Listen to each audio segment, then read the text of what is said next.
Hey everybody, how you doing? I just got wind via a text that Vikas Tandon and Greg McConnell were pushing the Oakland Oversized terminal, but from a way that historically, with respect to how Phil Tagami handled it, it was wrongheaded.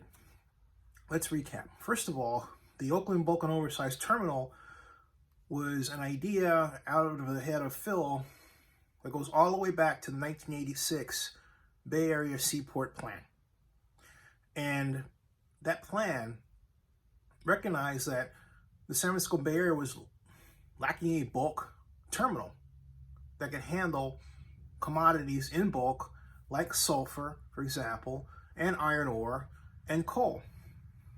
I've covered this project, and Mr. Tandon obviously doesn't know this because I'm certain Greg McConnell didn't tell him, going all the way back to when I started blogging and been involved in it in terms of knowing about it and being an advocate of it and being one of the people that voted for it to be in the Oakland Sharing the Vision economic plan for Oakland way back in 1991, and came that close to being the person that was actually in charge as executive director of the Oakland Sharing the Vision organization. I lost to Emil Durrett because he went to Harvard Kennedy School of Government, whatever. I would have been much better. Sorry, Emil, but I digress. But the fact of the matter is that when Phil pitched it, the objective was to replace the lost low-skilled yet well-paying jobs that were at the Oakland Army base. The reason why the Oakland Redevelopment Agency selected Phil is because out of all the cacophony of possible development options, that one presented the best opportunity, the one that Phil came up with, to replace the lost jobs.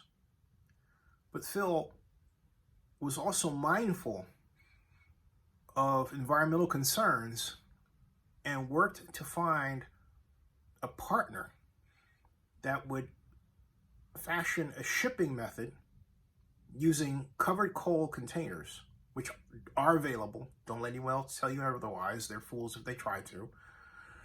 And kind of a just-in-time delivery method that assured a passage and transfer through of commodities rather than storage.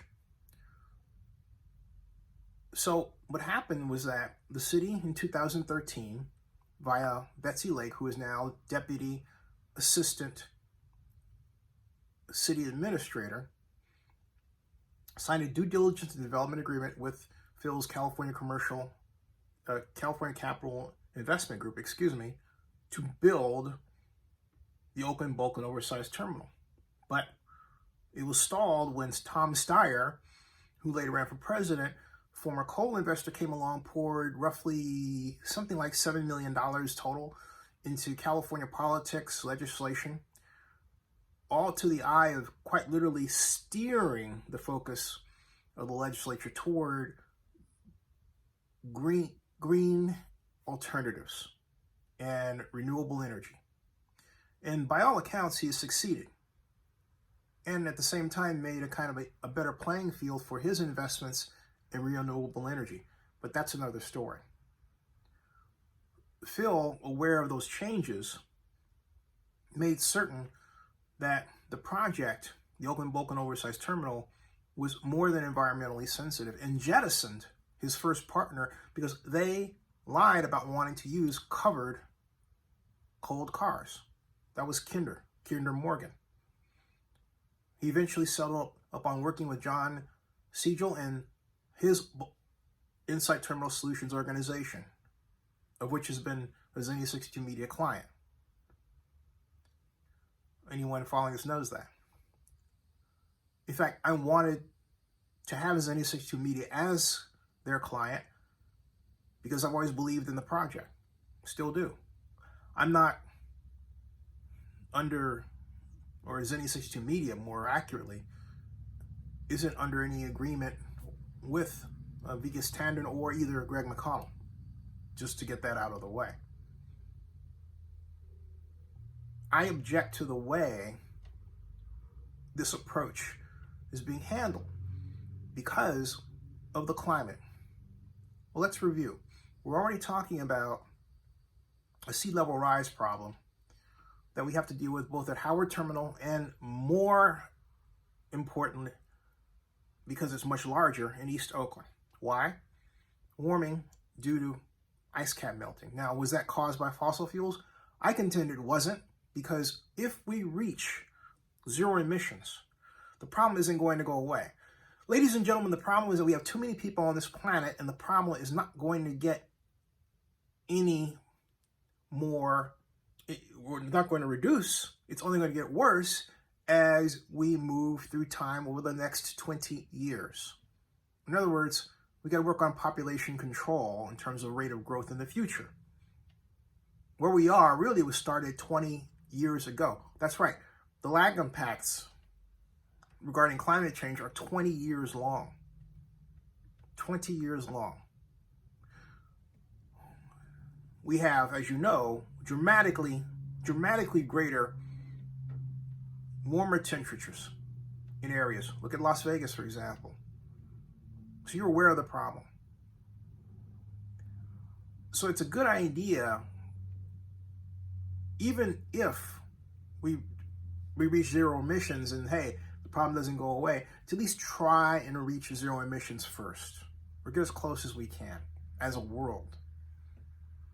In that climate comes Vikas and Greg with a presentation that is oh so 20th century as opposed to today.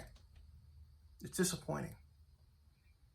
I don't side with the activists because they are like a giant switch. It's either no and that's it. They're not willing to look at technological advances that can assure not only better transportation, but also cleaner energy production around the world, like, for example, in China with respect to coal. They're not, if you will, hep to what's happening. And also, in terms of makeup, in the Oakland and the East Bay context, they tend to be 90%, 95% white. They don't try to recruit anyone black. They just simply yell at you, tell you you're wrong, and say why their position is better, even when they really don't understand what's happening themselves in total. There is a middle ground to be achieved. And what I'm saying is that Vikas and Greg should emphasize technological change,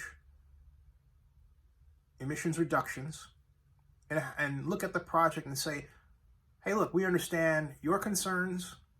This is not a coal terminal, because it's not. It is a multi-commodity terminal, which is what it was designed to be, and emphasize, indeed, tout its many ways of reducing emissions to move forward. But this kind of presentation, this kind of bullheadedness, no. Phil only filed suit against the city of Oakland because the city went back on its agreements.